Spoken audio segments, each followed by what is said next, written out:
chimene chili chiphaso chokhacho chimene anthu amene ali nacho adziloledwa kulembetsa mkaundula wa voti. Koma poyankhula ndi Times, wofalitsa nkhani za chipani cha UTM a Felix Njawala ati ndizodandaulitsa kuti bungwe la MEC likupitilira ndi chilinganizo choyamba ntchito yolemba anthu mkaundulayi ngakhale silidakonze zomwe zipanizi zidadandaulapo. Mara ambiri ndiye kuti khala kudandaula kuti dongosolo limene lili zipezeka kuti ena ambiri sakhala ndi mwayi wozaponya voti. Ifeyo tikukunena kuti tikufuna masapota zathu azaponye voti, koma tikunena kuti Malawi aliyense osapota chipani china chilichonse adzaponye nawo voti.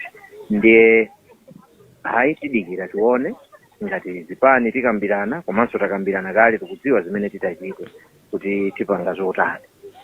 Pamene mneneri wa chipani cha DPP a Shadrack Namalomba ati anthu adekhe ndi kuona zomwe chipanichi chichite, mlembi wamkulu wa chipani cha Afford Alinda Limbe ati kupitilira ndi ntchito yolemba anthu mkaundula madandaulo a zipani asadakonzedwe kuli ndi kuthekera kobweretsa chisokonezo mdziko muno.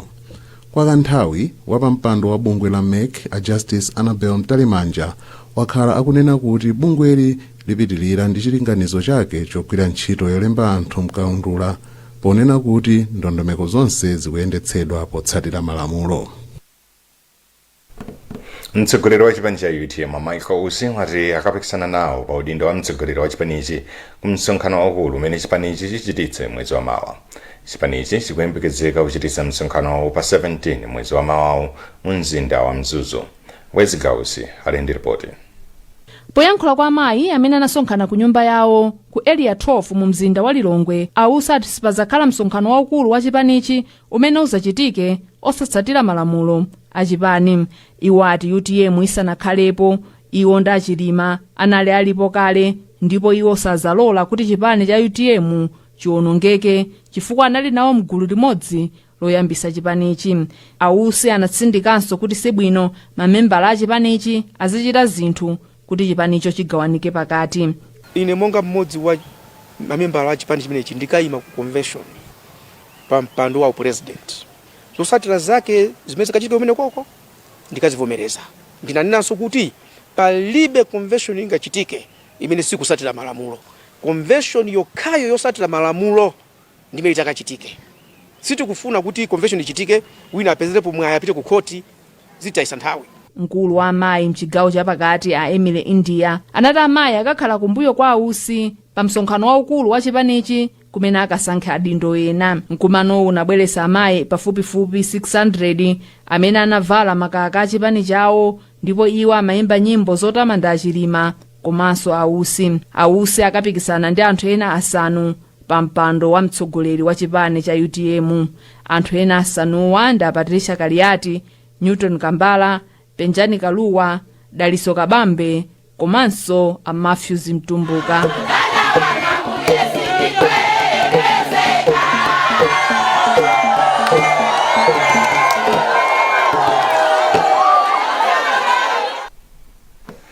Pakadali pano Bishop othandizira wa Lilongwe Archdiocese mu mpingo wa Katolika Vincent Mwakhwawa walangiza anthu amene akufuna kudzayimira pa mipando yosiyanasiyana pa chisankho cha chaka chamawa kuti akhale ndi mtima odzakwaniritsa zomwe adzalonjeze pa nyengo yokopa anthu. Amwakhwawa anena izi pamwambo wa la Mulungu la chibalalitso cha mpingo umene unachitika ku Kachebere Parish m'boma la Mchinji. Pemphero Malimba ali ndi ripoti.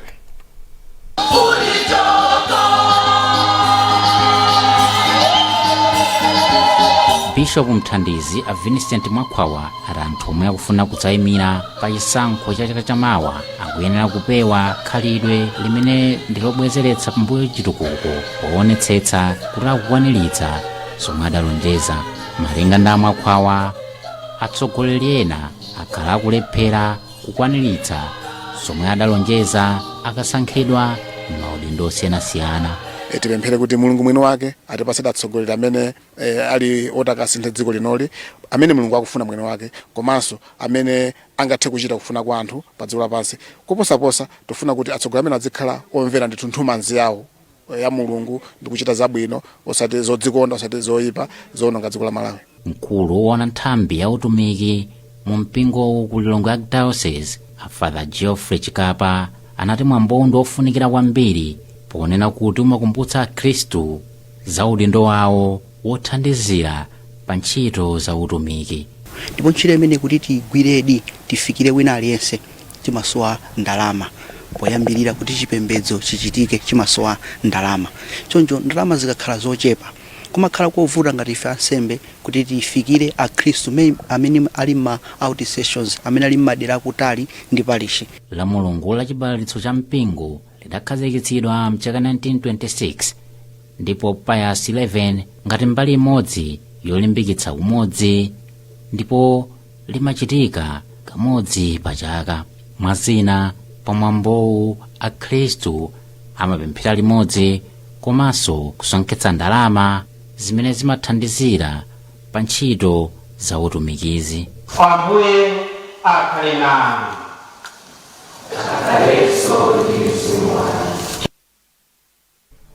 Kampani ya Nokma ili ndi ngongole zokwana 67 billion kwacha zoti ipereke kwa kampani zimene zimabweretsa mafuta mdziko muno. Kampani yauza komiti ya kunyumba ya malamulo yoona zachuma kuti kusapereka ngongolezi kwachititsa kuti kampani zobweretsa mafutazi zizipereka mafuta awa pokhapokha zitalandira malipiro ake. Wezi Gausi ali ndi ripoti.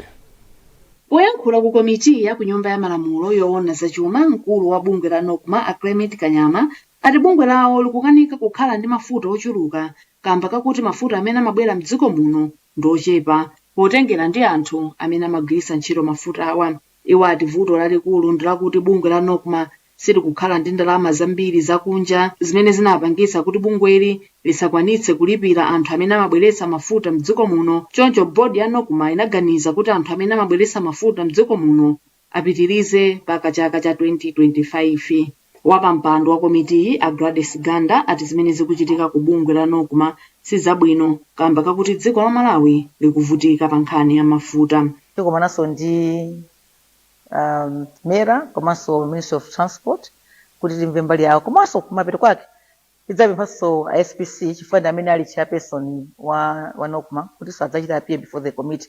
Ndikhulupirira kuti kamafika Friday next week tikhala kuti inquiry imene yonse titamaliza ndiponso dziko la Malawi mtundu wonse utadziwa chilungamo chenicheni pa nkhani poti tangoyamba ndi zambiri zimene tangomva mbali ya Nokmayo sitingazitulutse zonse panopa koma tizitulutsa kumapeto kwenikweni tikachita compare zimene atuza Nokma ndi zimene atuze kumera komanso a Ministry of Transport pamene titulutse zonse. Pakadali pano bungwe la Nokma lati mafuta amene amapezeka mdziko muno akadapitirira kukhalabe ochepa potengera ndi mafuta amene amalowa mdziko muno tsiku ndi tsiku.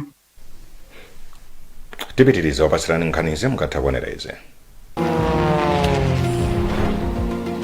Join the fun now at Premier Beta with the best.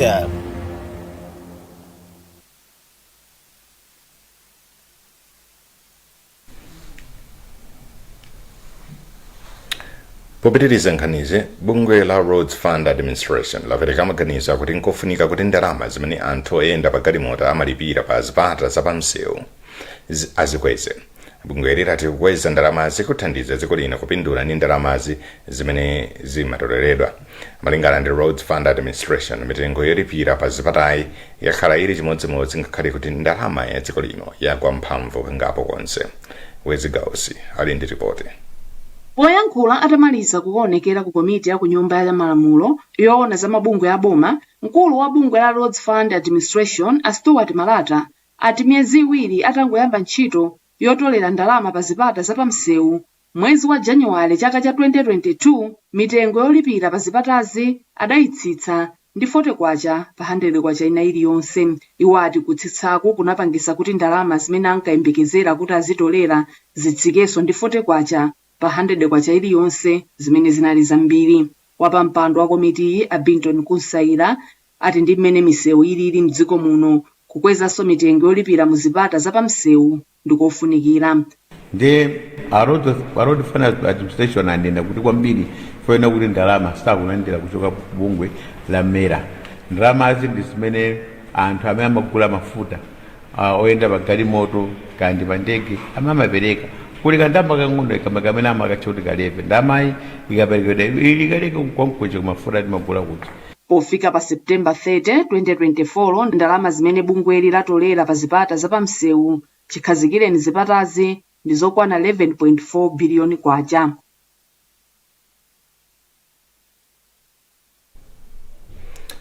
kulambadwa za mboma la Phalombe lochedwa Friends of Phalombe lapereka thandizo la katundu osiyanasiyana wa ndalama pafupifupi 1 miliyoni kwacha pa chipatala cha John Chilembwe mbomali. Malingana ndi mtsogoleri wa gululi a Henry Mbewe, achita izi kuganizira mavuto omwe ali pa chipatalachi.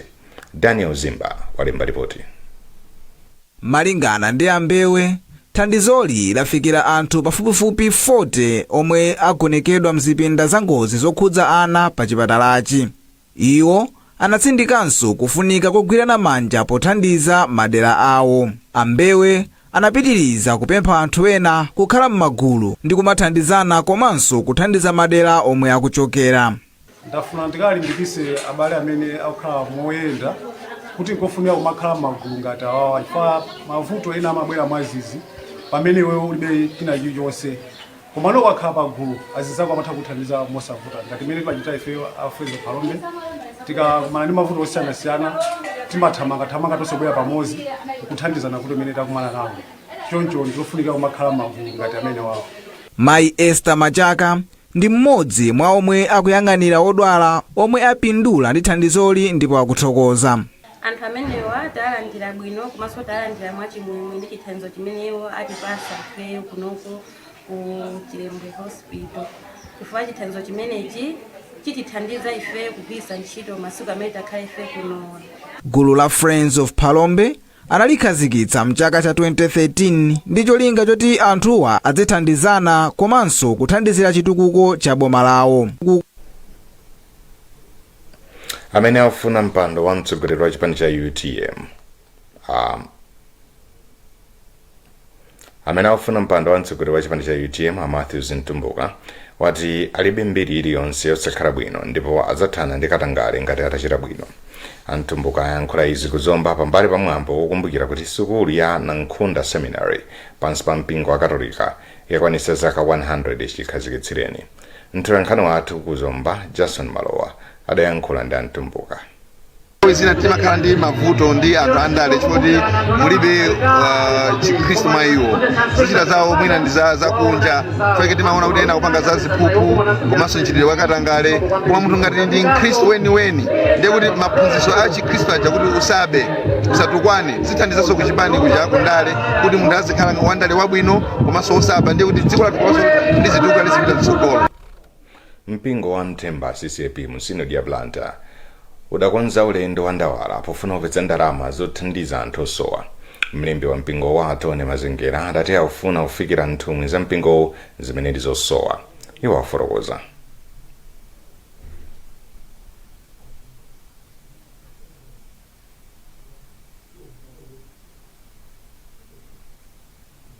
Chinthu chimene chinali chinthu chofunikira kwambiri kuti ife ngati mpingo zonadi cholinga cha kwenda kumeneko ndikufuna kuthandiza anthu ovutika komanso okalamba. Kwenikweni tinang'ana mu mpingo kuti nthawi zambiri mpingo timalalikirana nkhani za chikondi koma timapezeka kuti chikondi mkatikati mwa mpingomo sitikuchionetsa iyayi. Koma tinaona kuti ndi bwino pamene tikukambirana nkhani ya chikondi monga Yesu Khristu atikondera ife tinaonanso kuti anthu amene ali mu mpingo amene ali ovutika ndi okalamba amene sangathe kudzipangira zinthu mwa iwo okha koma ngati mpingo amene wati athe kuwafikira. Our budget timafunitsitsa tikanapeza ndalama kwana 5 million. Already we have started project ya nyumba imene tikumanga panopa ya mmodzi mwa okalamba. Ndiye timafunitsitsa kuti tikanamangapo manyumba amenewa awiri kapena atatu. Koma popeza ndi chiyambi timafunitsitsa kuti kwa lero akanati zonse zayenda bwino tikanapeza ndalama yosachepera 5 million. Mbusa wa mpingo akondwani Lemani adati ndondomeko iyi ndi yofunikira kwambiri. Chinthu chimene chinali chinthu chofunikira kwambiri kuti ife ngati mpingo tiyende tisakesake chuma maka chifukwa cha cholinga chimene timafunira chuma chimenechi kuti tikufuna kufikira anthu osowa amene azungulira dera lathu la Nthemba. Mukhoza kukhala mboni kunena kuti nthawi zambiri mipingo timakhala achangu pakufuna kuwafikira anthu kolalikira uthenga wabwino anthu amene aliso ndi zovuta zosiyanasiyana zakuthupi, koma tikayang'ana utumiki umene Ambuye Yesu Khristu alisiyira kuti mayenera timuyang'ane munthu, timufikire munthu, timuthandize munthu wathunthu kuthupi komanso ku uzimu. Choncho ulendo umene ufunikira kwambiri kuti tiupange ngati mpingo, chifukwa pamene tapeza chuma motere tifikira ndithu anthu ndi zosowa zawo zakuthupi. Nkhani zathu ndi zomwezi, koma tisanasiyane na inso yake. Kalembera wavuti wayamba lero pomwe zipani zotsutsa boma zaonetsa ukhumudwa ndi bungwe la MEC. Mtsogoleri wa chipani cha UTM wa Michael Usi wati akapikisana nawo pa udindo wa mtsogoleri wa chipanichi ku msonkhano waukulu wa chipanichi. Ndipo mu nkhani zina, kampani ya Nokma ili ndi ngongole zokwana 67 billion kwacha zoti ipereke kwa kampani zimene zimabweretsa mafuta m'dziko muno. Mnali ndine Yankho Seunda.